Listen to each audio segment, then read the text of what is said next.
So at HFW, we're actually quite light on the sort of the pre-assessment day process. But one of the things we do actually have in place is a Watson Glaser critical reasoning test. The Watson Glaser itself is a test that assesses your ability to, I guess, assimilate information that you're given and draw conclusions, pick out assumptions, and sort of, I guess, process lots of different information all at once. And it's all new information. The test itself is about 30 minutes. And it has different parts and different sections, but you usually do get a practice question at the start of each section. And also, most firms will offer you the opportunity to have a practice test or will guide you to sort of free resources where you can practice. We use that test as sort of just before our assessment center, just to sort of help us form a more full picture of a candidate's performance on the assessment day. But the test isn't used to screen candidates out. It's just one part of the puzzle that we look at on the whole.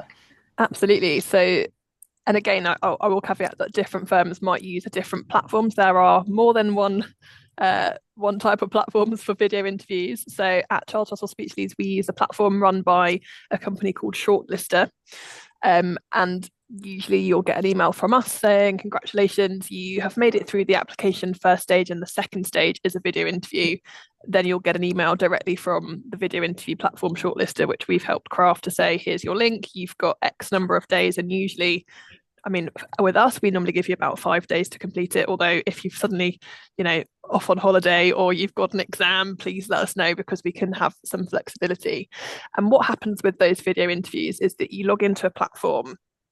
There's loads of practice opportunities as well, so that you can familiarize yourself with the platform. So I'd really echo what Anthea just said about making sure that you practice and use any resources available. But ultimately, you can sit the video interview for us wherever you like, whatever time. You could be doing it at 2 a.m. for all I know, because one, you don't have somebody live like this on the other side. What happens is there'll be a lovely welcome video with me and my team saying, congratulations, you've reached this stage. Here's what to expect in the next 15 minutes or so.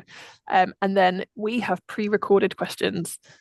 So we will pop onto your screen as a pre-recorded video asking you the question.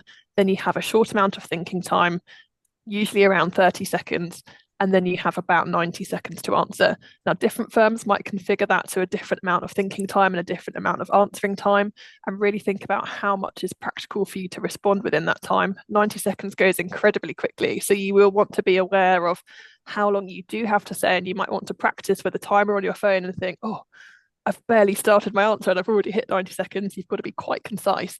But ultimately, for us, we have around 5 questions. I pop up, I ask my question to you on the screen, and then you can press next and go in to record your answer back. And then how that comes back to us is that we then get an email to say, Paul has completed his video interview. I can then log into the Shortlister platform and watch your video responses at a time that's suitable for us. So the great news is you don't have to kind of go anywhere or be anywhere or log in at a certain time. You can do it from the comfort of your bedroom or the library or wherever that quiet space is. And what I would also say is, if you don't have a quiet space, speak to the firm that has asked you to do the video interview. They might be able to have you into a meeting room at their office if you don't have that quiet space to do it privately, because we appreciate that you might be sharing a bedroom with a sibling, or you might have a really busy common room at school that's never quiet. So if you don't have that space, it's important to ask if there's an opportunity to find one at the firm. Brilliant. Hopefully that gives you a good overview, Paul. Yeah, that was great. And be nice when you get my submissions. Will do. Many of the candidates I've spoken to who either went through the application process last year or are currently going through the application process this year find the idea of a video interview where you've not got that human interaction. You're sort of, as Joanna said, staring quite awkwardly at yourself in your bedroom, talking through your answer. Do you have any preparation tips from your experiences with video interviews on how to make it a more comfortable and more, I guess, a less alien experience to what we may be used to? If I come to you first on that, Fabian. So the first video interview I did, as has been described, the computer asked me the question, it popped up on the screen, and then I was left with a minute to provide my answer. And if I'm being completely honest with myself, I was terribly underprepared for it. So I think it's like a rather unusual request to be asked to sort of speak to a blank screen and a blank computer rather than an actual person. Um, and during my preparation for my first video interview, I think I prepared too much on the sort of content of what my answers would be, rather than the actual sort of physical thing of providing an answer to sort of the blank computer screen. So I'd sort of echo what's been said in terms of practicing sort of delivering your answers in that sort of unusual sort of environment. And just make sure your first video interview isn't your practice run. Yeah, absolutely. I think just echoing those points as well. I know that by the time I got my offer from Stevenson Harwood, I've done countless video interviews. It is really one of those things that just comes with practice. And unfortunately, it does take, I think, a few dodgy runs sometimes to learn how you can improve and how you can do better next time. And I think that was certainly in my case. I kind of improved over time. But I think also with me personally, I'd like to echo Joanna's point about having post-it notes, because I think in the end, for me, they were really, truly a lifesaver. I think it's really important, as you say, not to write full sentences or to read off of the post-it notes, but it's really, really handy to have them stuck around your laptop or on the wall behind, just to make sure that you've got any key notes. Because I suppose the benefit, or one of the few benefits of video interviews, is that you can do it in the comfort of your own home. So you should really make use of that and have the notes to support you in the video interview. That was definitely my main kind of tip towards the end of the process. Sorry.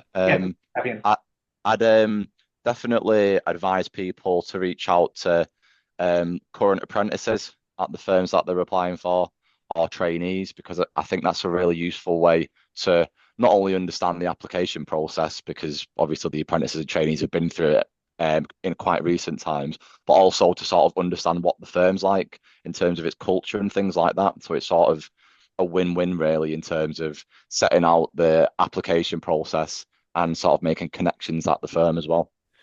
Yeah, I think the points that Fabian's made are really, really important. I kind of like to echo the fact that it's not, unfortunately, something that you can just think of overnight. Commercial awareness is something that you build up over time and that you just gradually kind of expose yourself to.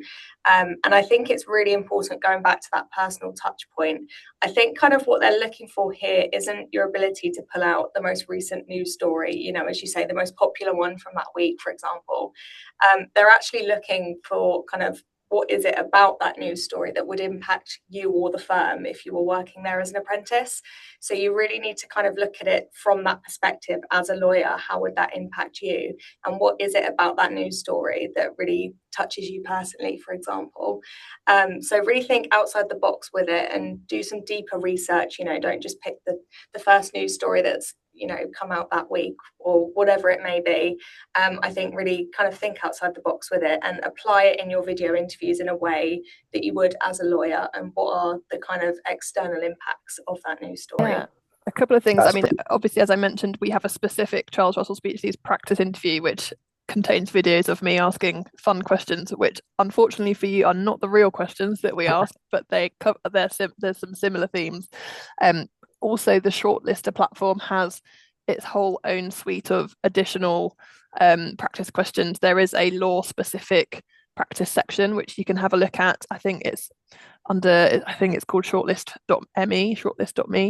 Have a look on that, and that is accessible for free for candidates, regardless of whether you have got through to video interview stage yet or not. And often, I think, particularly with the video interview, it's looking at the platform that the firm is using, because while not every firm may have a firm specific practice question set, the platforms are often upskilling what they're doing to help support the candidates that are taking their tests, and that's often where a lot of the practice questions and kind of trial scenarios might sit. But Anthea makes a good point, particularly with that interview piece, whether you're doing a video interview through this kind of style or whether you're preparing to come to an assessment centre or an in-person interview, you can actually create that scenario yourself. And one of the things that you can do that I advise all candidates to do is to have a look on the website, on the firm's website. There's often a page that talks about what kind of skills we're looking for. Certainly on our Charles Russell Speechlys website, we have a page called What Do We Look For?, which is going to be very helpful for everyone applying for an apprenticeship or a training contract. And it essentially shows you the kind of skills that we're looking for, and you can be very rest assured that our entire process is lined up to test those skills. So you can have a think about preparing those examples, those competency star technique examples, as Fabian talked about earlier. I genuinely used to get a big A3 bit of paper and list the skills down one side and then think about which examples I could give and match them up and go, great, if I get a question about dealing with a difficult person, is it going to be when I was working in a shop? Is it going to be that group project at school? You know, which one's the best example? So you can almost have your game plan. But also you could type the types of skills that you think you might get asked about into ChatGPT or another kind of AI platform and go, can you give me a list of questions that I could get asked in a solicitor apprenticeship interview based around these sorts of skills? And then you can, you know, as I say, practice recording those sorts of questions back on your phone, check your delivery, have I kept within the time limit? You don't have to, you know, come up with all the questions on your own. Use technology to help support you with that. Brilliant. Sure.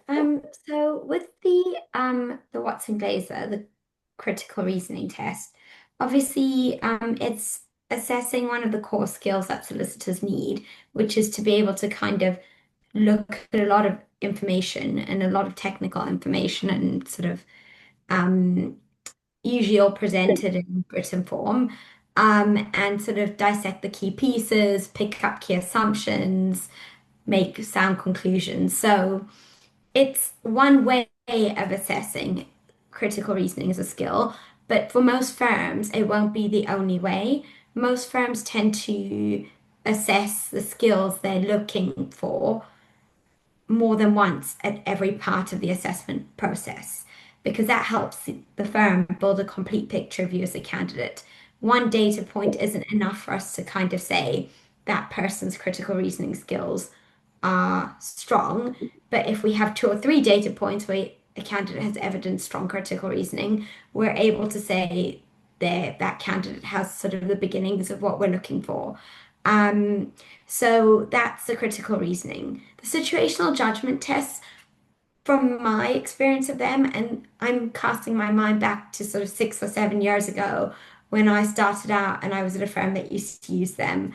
There's no right or wrong answer with those, and the firm isn't necessarily, every firm will sort of look for different things in those and in those responses, but the candidate should answer with the answer or the response that they feel is best for them and how they would best approach the situation.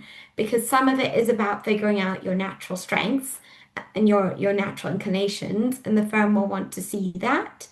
And so there's no real way to know other than researching the firm and understanding what the skills the firm is looking for, and the firm's ethos. There's no real way to know other than that what the firm is looking for in those responses, because I think the situations can vary hugely when in those tests. It can vary from you've been given a last minute task and this happens, what would you do? To you're in a presentation and this happens, what would you do? And again, there's no right or wrong answer. So candidates should just think about what would they actually do? And they should pick the answer that is closest to what they would actually do in the situation. We've all sort of alluded to a bit of a structure for video interviews, and we've sort of spoken about how best to structure such a short period of time, trying to get as much in. Joanna, you've mentioned the STAR technique. Is there anything specific you used in your Sienna? Did you have a clear structure in your mind, or did you find that that was over preparing too much and you thought you were flowing better if you were sort of reacting naturally to the question? How did you sort of structure your video interviews when you were giving answers to those? Yeah, I think it is quite difficult because, you know, every question's going to be different in how you structure your answer. But I think kind of going back to my point of how I made bullet point notes for each of my answers, that really, really helped me because it kept me on track and it kind of naturally built up a bit of a structure, you know, because if you kind of start with each header, if you wish, of your notes that you've taken, it really kind of forms that structure, and then it's easier for the recruiter to follow along with what you're saying. Otherwise, you know, in the time limit, if you're kind of going off on a bit of a tangent, your words might get a bit lost, or you might repeat yourself, or, you know, it might not flow as nicely. So I think for me, it was really beneficial to make sure that I had kind of that visual bullet point structure to make sure that I was staying on track with what I was saying.